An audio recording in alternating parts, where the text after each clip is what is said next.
오늘 우리에게 주시는 하나님 말씀은 열왕기상 15장 9절에서 24절 말씀입니다. 이스라엘의 여로보암 왕 제20년에 아사가 유다 왕이 되어 예루살렘에서 41년 동안 다스리니라. 그의 어머니의 이름은 마아가라, 아비살롬의 딸이더라. 아사가 그의 조상 다윗같이 여호와 보시기에 정직하게 행하여 남색하는 자를 그 땅에서 쫓아내고 그의 조상들이 지은 모든 우상을 없애고 또 그의 어머니 마아가가 혐오스러운 아세라상을 만들었으므로 태후의 위를 패하고 그 우상을 찍어 기드론 시냇가에서 불살랐으나 다만 산당은 없애지 아니하니라. 그러나 아사의 마음이 일평생 여호와 앞에 온전하였으며 그가 그의 아버지가 성별한 것과 자기가 성별한 것을 여호와의 성전에 받들어 드렸으니 곧 은과 금과 그릇들이더라. 아사와 이스라엘의 왕 바아사 사이에 일생 동안 전쟁이 있으니라.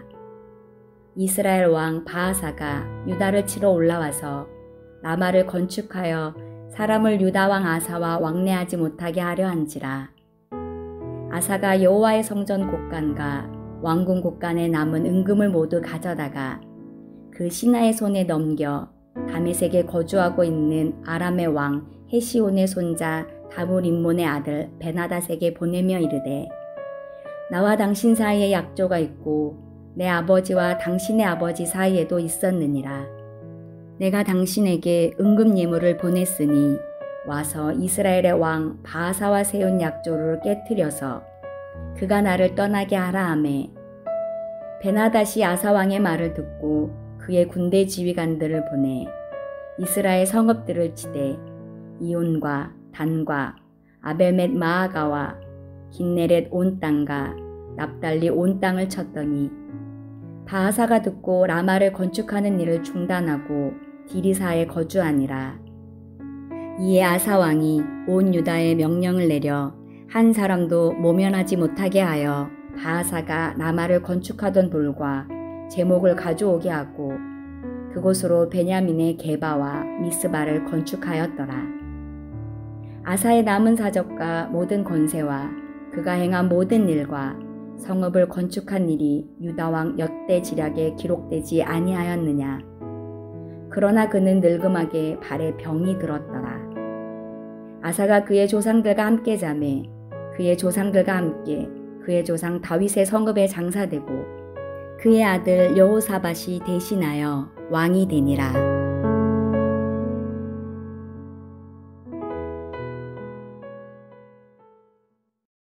(3년이) 채 못된 채 유다 왕 아비암의 짧은 통치 이후에 아사가 남유다의 3대 왕으로 등극했습니다. 아사의 소개는 열왕기서에서 새로운 왕을 소개할 때 취하는 기본 형식을 취하고 있습니다. 첫째가 대조연대로 제시하는 통치 시작 연대입니다. 오늘 본문의 첫 절인 열왕기상 15장 9절을 보겠습니다. 이스라엘의 여로보암 왕 제20년에 아사가 유다 왕이 되어 적의 왕인 북이스라엘의 여로보암 제20년 남유다에서는 아사가 새로운 왕으로 통치를 시작했다라고 되어 있습니다. 둘째로 통치 기간을 기록합니다. 10절입니다. 예루살렘에서 41년 동안 다스리니라. 그의 어머니의 이름은 마아가라, 아비살롬의 딸이더라. 셋째가 왕실의 가족관계를 기록하는데 남유다는 어머니를 자주 언급합니다. 10절 중반에 그의 어머니의 이름은 마아가라, 아비살롬의 딸이더라 라고 되어 있습니다. 15장 2절을 보면 아사의 아버지였던 유다의 2대 왕 아비암의 어머니가 마아가였습니다. 그러므로 오늘 본문에서 어머니 마아가는 실질적으로 아버지의 어머니, 즉 할머니였습니다. 그런데 이 할머니의 영향력을 강조하기 위해서 어머니다라고 표기했습니다. 이 마아가는 악한 왕이었던 아비암의 어머니로서 아들의 악에 동조해서 세력을 뻗치려고 했습니다. 그런데 아들이 왕이 되고 나서 3년도 채 안 돼서 죽자 손자를 세워서 악한 영향력을 뻗치려고 했던 것입니다. 하지만 손자인 남유다의 3대 왕인 아사는 그의 아버지와 같지 않았습니다. 그는 하나님 앞에서 신실한 왕이었습니다. 왕들의 이야기에서 그 왕이 옳은가 옳지 않은가에 대한 판단은 항상 다윗을 기준으로 합니다. 하나님께서는 다윗이 하나님의 백성 앞에서 정직했던 것을 왕으로서 가장 중요한 기준으로 삼으셨습니다. 아사는 다윗과 같이 하나님 보시기에 정직하게 행하는 사람이었다. 11절의 말씀입니다. 아사가 그의 조상 다윗같이 여호와 보시기에 정직하게 행하여, 정직이란 마음이나 행동에 꾸밈이 없는 진실한 상태를 말합니다. 정직과 반대말은 거짓입니다. 거짓은 거짓으로 꾸민 일이나 옳지 못한 일이나 핑계를 말합니다. 악한 왕들은 우상을 섬기는 이유에 대해서 백성들이 너무 원하기 때문에 백성들을 통제하기 위해서는 어쩔 수 없이 그들의 요구를 들어줘야 했다라고 핑계를 댔습니다. 핑계는 정직의 반대에 있는 것입니다. 솔로몬과 르호보암과 아비암까지의 왕들은 핑계를 대며 우상 숭배의 문을 열어주었습니다. 그들은 백성을 통제하기 용이하고 경제적인 유익을 위한 이 우상 숭배의 유혹을 뿌리치지 못한 것입니다. 그런데 이러한 핑계와 거짓을 도려낸 일을 한 왕이 바로 남유다의 3대 왕 아사입니다. 12절을 보겠습니다. 남색하는 자를 그 땅에서 쫓아내고 그의 조상들이 지은 모든 우상을 없애고, 그리고 할머니 마아가가 과거의 악습을 버리지 않고 계속 우상을 붙들고 살자 태우의 위를 패하고 그가 섬기던 아세라 우상을 찍어 기드론 시내가에서 불살랐습니다. 13절입니다. 또 그의 어머니 마아가가 혐오스러운 아세라상을 만들었으므로 태우의 위를 패하고 그 우상을 찍어 기드론 시내가에서 불살랐으나, 태우는 사람들에게 존경을 받는 지위였습니다. 그러므로 사회와 정치와 종교에 있어서 영향력을 행사할 수 있는 자리였습니다. 그런데 아사 왕이 우상을 숭배했다는 이유로 태우를 폐위시켰다는 것은 그 당시에 지위 고하를 막론하고 누구든지 예배를 두지 않았다라는 뜻입니다. 아사의 할아버지였던 르호보암, 그리고 아사의 아버지였던 아비암은 선조의 죄를 끊어버리지 못했습니다. 하지만 아사는 그 죄악을 끊고 극복한 것입니다. 이것은 우리에게 귀한 교훈을 줍니다. 그것은 죄는 끊어질 수 있으며 삶은 개혁될 수 있다라는 가르침입니다. 우리 가족 안에 오랫동안 흘러오는 문화적인 죄, 경제적인 죄, 그리고 성품의 죄가 있을 수 있습니다. 그 죄가 너무 오래된 죄라서 견고한 징같이 우리 가족을 묶고 있다 할지라도 이 죄를 이겨내고 새롭게 회복될 수 있다라는 것입니다. 그것이 어떻게 가능할까요? 부모에게 배운 것이 제사 드리는 것이고, 가문 어른들이 항상 출세해서 가문을 빛내라 세상의 가르침을 주입하는 분위기 속에 자란 아이라 할지라도 그 아이가 그러한 견고한 죄악의 진을 뚫고 승리해서 거룩을 회복할 수 있는 방법은 무엇인가? 그것은 하나님의 말씀을 듣고 마음에 새길 때부터입니다. 오늘 본문의 아사 왕이 이렇게 종교개혁을 일으킬 수 있었던 이유에 대해서 역대기 하에 기록이 되어 있습니다. 아사 왕은 선지자 오뎃이 전하는 하나님의 말씀을 들었고 은혜를 받아 우상을 없애고 이방 종교의식을 철폐하는 종교개혁을 단행할 수 있었던 것입니다. 제가 여러분께 역대하 15장 1절부터 9절을 읽어드립니다. 하나님의 영이 오뎃의 아들 아사랴에게 임하시매 그가 나가서 아사를 맞아 이르되 아사와 및 유다와 베냐민의 무리들아 내 말을 들으라. 너희가 여호와와 함께하면 여호와께서 너희와 함께하실지라. 너희가 만일 그를 찾으면 그가 너희와 만나게 하시려니와 너희가 만일 그를 버리면 그도 너희를 버리시리라. 8절 말씀입니다. 아사가 이 말 곧 선지자 오뎃의 예언을 듣고 마음을 강하게 하여 가증한 물건들을 유다와 베냐민 온 땅에서 없애고 또 에브라임 산지에서 빼앗은 성읍들에서도 없애고 또 여호와의 낭실 앞에 있는 여호와의 제단을 재건하고 라고 되어 있습니다.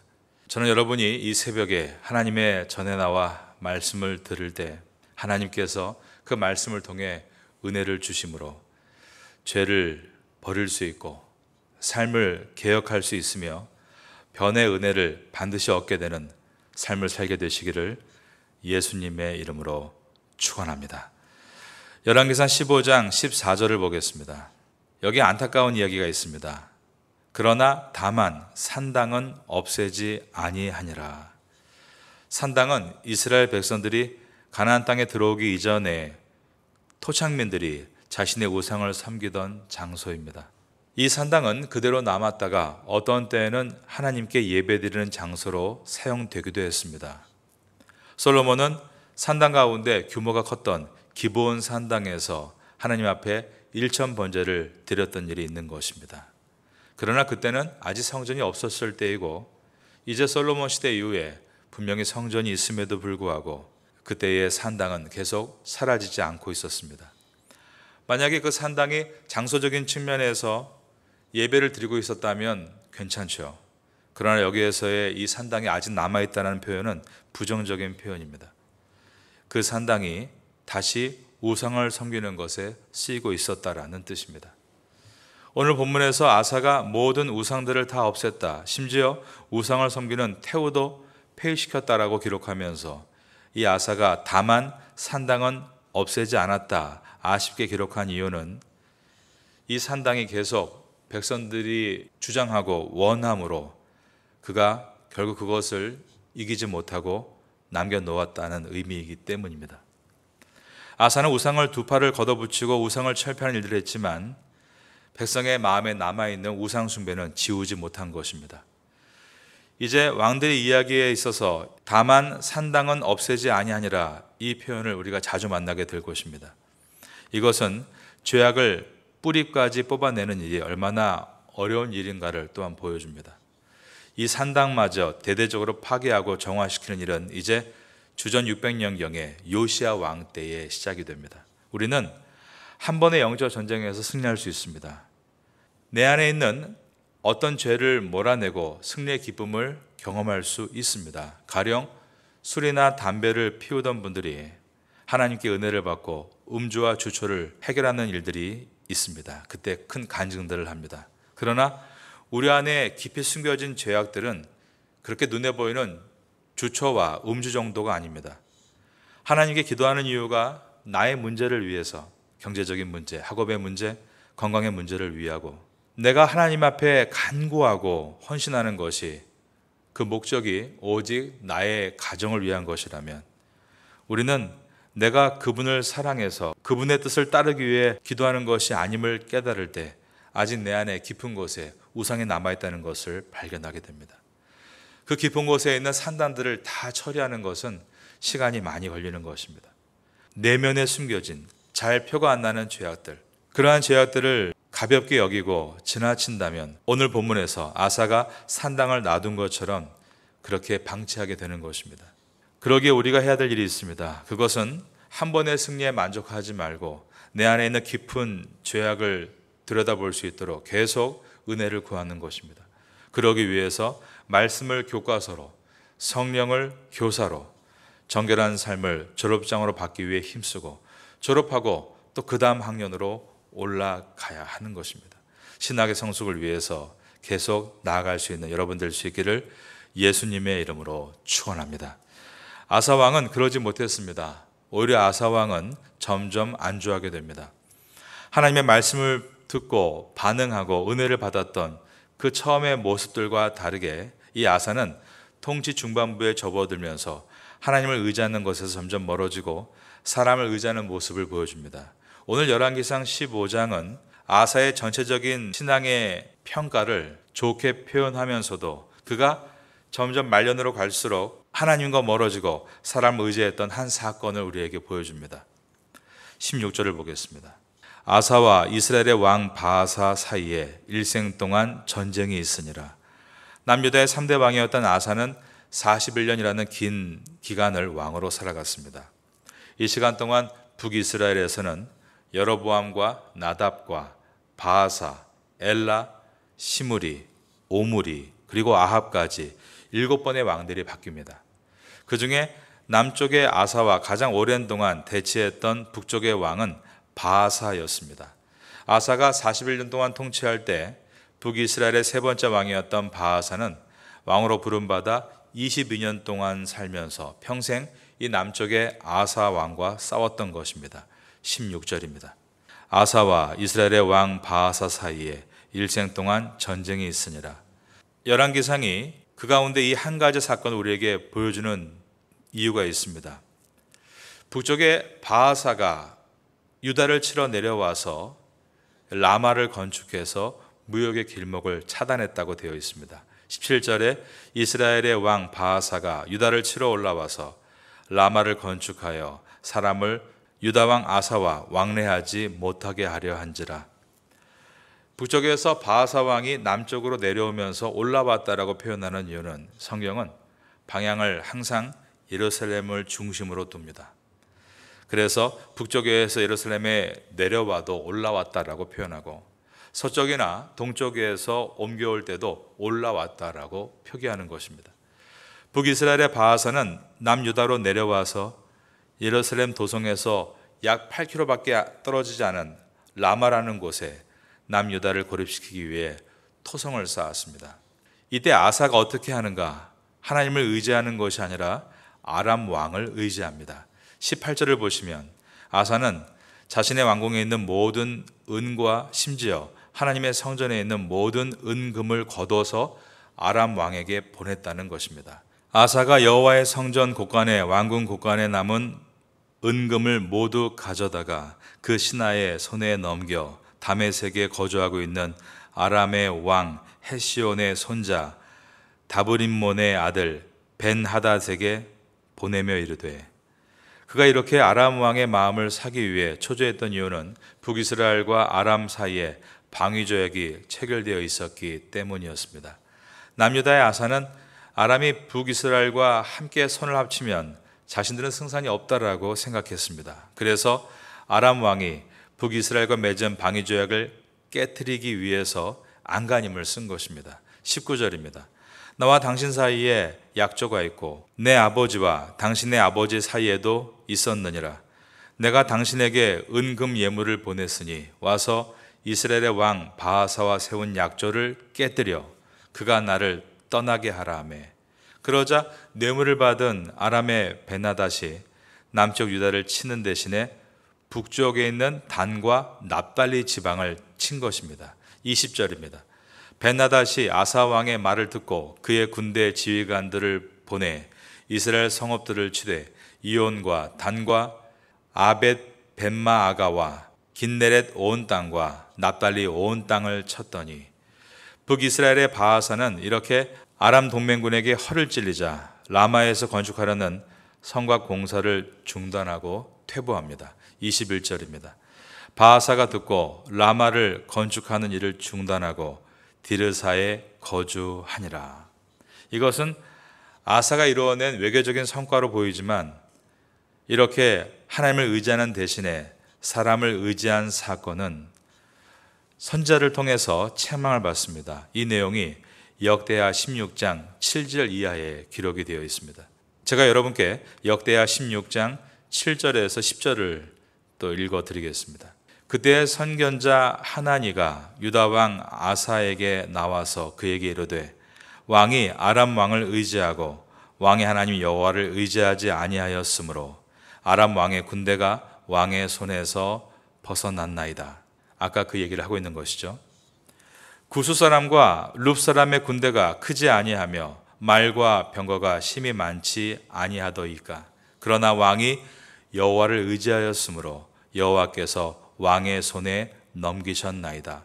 과거에 여호와를 의지하고 싸웠던 모든 전쟁에서 승리했던 것을 말하고 있는 것입니다.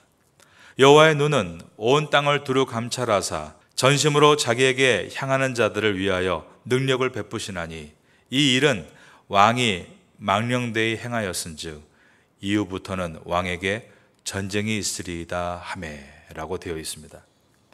이처럼 아사가 하나님을 의지할 때 승리했던 그 은혜를 다 잃어버렸다는 것을 역대하가 보여주고 있는 것입니다. 그리고 하나님보다 인간을 의지한 습성은 계속해서 그의 발목을 붙잡게 됩니다. 아사는 결국 노년에 질병으로 위독할 때도 하나님을 의지하는 것이 아니라 의원들을 의지합니다. 역대하에 보면 아사 왕이 하나님을 찾지 않고 의원을 찾았다라고 기록이 되어 있는 것입니다. 그는 늙음하게 발에 심각한 병이 들었습니다. 23절을 보겠습니다. 아사의 남은 사적과 모든 권세와 그가 행한 모든 일과 성읍을 건축한 일이 유다 왕 역대 지략에 기록되지 아니하였느냐. 그러나 그는 늙음하게 발에 병이 들었더라. 여러분, 병이 들었다고 해서 모든 것이 죄의 결과라고 말할 수 없습니다. 오늘 본문에서 아사가 하나님과 멀어지는 가운데 발에 병이 들었다라고 기록하는 이유는 아사가 영적 상태를 최선으로 유지하는 데 실패함으로 육적 상태를 최상으로 유지하지 못했음을 보여주고 있는 것입니다. 아사가 통치한 41년의 긴 기간은 그의 삶이 서서히 변질됨으로 용두사미가 되고 말았습니다. 믿음의 열매는 잠깐의 화려한 승리가 아닌 것입니다. 믿음은 하나님 안에서 신실함을 계속 추구해 나가는 것이 있습니다. 그러기 위해서는 우리는 늘 배우는 학생의 자세로 새벽에 나와야 되고, 또 세상에서는 처음과 같은 동일한 모습으로 신실하게 살아가야 하는 것입니다. 여러분들은 주 앞에 나와 배우시는 학생이 되시고 세상에 나아가 성실한 용사가 되심으로 주 앞에 끝까지 쓰임받게 되시기를 예수님의 이름으로 축원합니다.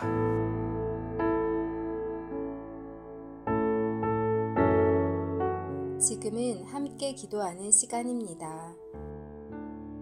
5월의 공동 기도 제목은 첫째, 주일에 온 가족이 함께 예배드리는 믿음의 가정 되게 하소서.